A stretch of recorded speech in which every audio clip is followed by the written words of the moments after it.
Je suis sûr que vous connaissez au moins une personne pour qui ce n'est jamais assez bien. Vous savez, la personne jamais, jamais, jamais.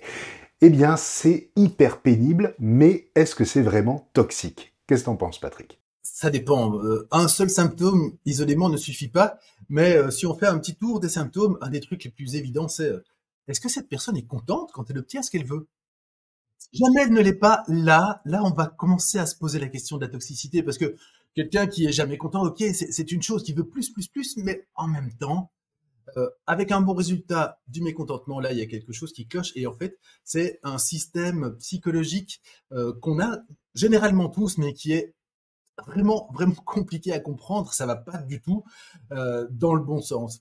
Et en fait, on en connaît tous quelqu'un qui est hyper, il y a les hyper contrôlants, les hyper sympas, les hyper entrepreneurs, tu sais, ceux qui ont toujours des nouveaux projets là, les hyper perfectionnistes. Ça, on a toujours bien un ami qui est perfectionniste.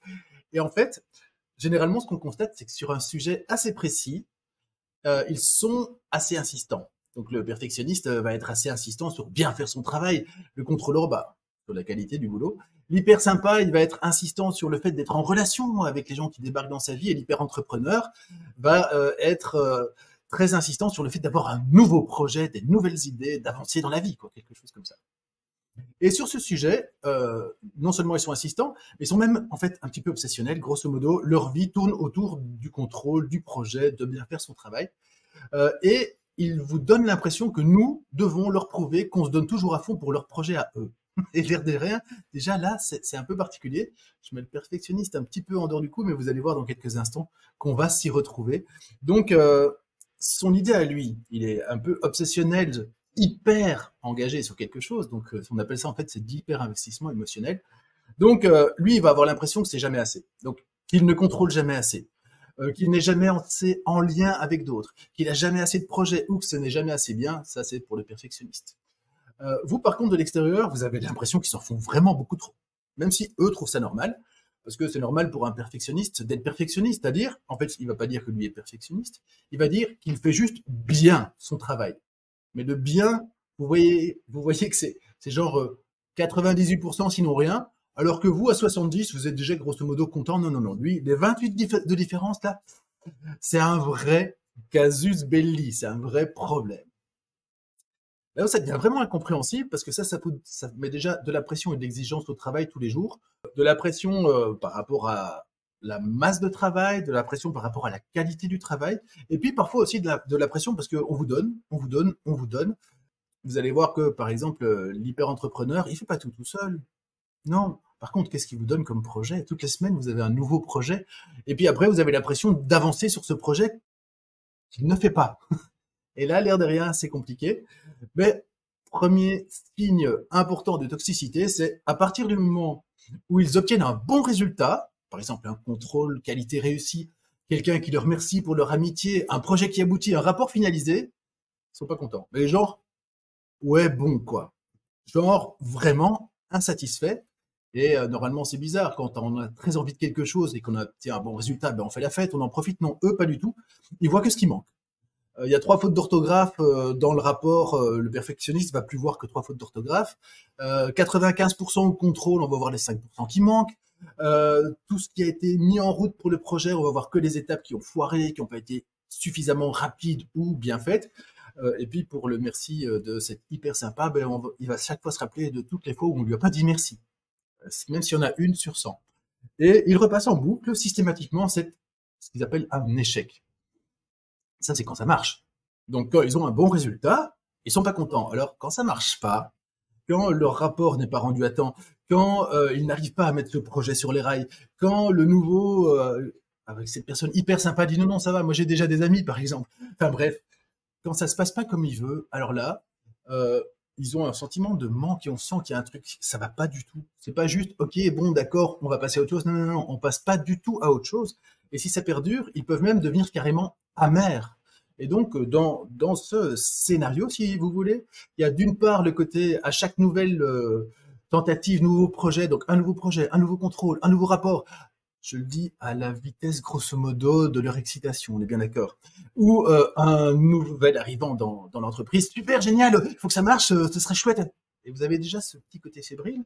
Quand ça se passe bien, vous avez un pas terrible. Quand ça se passe mal, c'est amer. Et surtout, vous allez voir pas mal de déceptions. Et la déception joue un rôle assez important. Non seulement ils sont insatisfaits, mais ils vont reprocher leur insatisfaction à l'extérieur. Donc la personne hyper sympa, par exemple, c'est la première à accueillir un nouveau. C'est la première qui devient sa meilleure amie. C'est aussi la première à se sentir trahie parce que la relation n'est pas à la hauteur de ses attentes et à dire que franchement c'est n'importe quoi et que cette personne-là vaut pas la peine. Alors quand ça arrive une fois, ça peut, mais c'est systématique. Donc vous allez voir que chaque nouveau devient chaque fois son meilleur ami et puis plus tard devient chaque fois une personne qui n'était pas fiable. Chaque nouveau projet est super excitant, mais etc., etc., etc. Donc l'hyper entrepreneur, c'est le premier à vous confier un projet chaque semaine et il se montre déçu si ça avance pas comme lui voudrait. Le perfectionniste, c'est le premier arrivé et le dernier parti du bureau. Donc parce qu'il s'implique dans cet âge, même s'il reste pas faute d'orthographe, il aura l'impression que son travail est nul. C'est pas que c'est pas bon, c'est que c'est mauvais, etc., etc. Donc c'est un peu difficile à comprendre, mais vous voyez aussi que à la prochaine fois qu'on arrive avec un nouveau projet, avec un nouveau rapport, même s'ils ont dit, important, écoutez-le, plus jamais, vous voyez, plus jamais je m'occupe d'un projet, plus jamais je dis bonjour à un nouveau, plus jamais je te confie un rapport, plus jamais, ça c'est aussi un truc qui est assez récurrent, même s'ils ont dit ça plus jamais, ben, à la fois d'après quand même, ça exerce un pouvoir d'attraction tel sur eux qu'ils se relancent, et c'est le nouveau meilleur projet du monde, le nouveau meilleur, super nouveau, sympa et tout, parce qu'il est jeune et qu'il est sympa et tout ce que vous voulez, peu importe, du monde, le rapport le plus important, le contrôle qualité, etc., etc., pour en arriver en fait à la même chose. De l'excitation, l'insatisfaction malgré un bon résultat, si le résultat est mauvais, c'est catastrophique, de la déception et du plus jamais ça à la fin. C'est toxique parce que ça met une pression de malade sur tout le monde et que en fait, ça n'est jamais fini. Donc c'est de l'hyper-investissement. La personne ne pense pas qu'elle s'hyper-investit et en même temps, vous essuyez les plâtres en fait. Vous recollez les pots cassés, vous essuyez les plâtres. Ce premier nouveau là qui s'est fait rejeter, ben, il faut quand même un jour ou l'autre lui dire que tout va bien et puis lui expliquer que en fait c'est le 25e nouveau de la boîte et que ça fait 25 fois que vous voyez la même chose. Donc oui, là, il y a quelque chose à faire pour agir afin de limiter la toxicité de ce type de comportement. Et ça nécessite vraiment d'avoir une grille de lecture complète pour savoir où agir, comment agir et quand agir.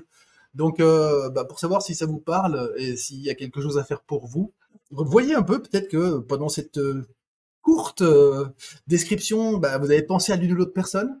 Hein, et puis en général, vous dites ah ouais, ah ouais, ah ouais, oh mon Dieu, c'est de là, exactement.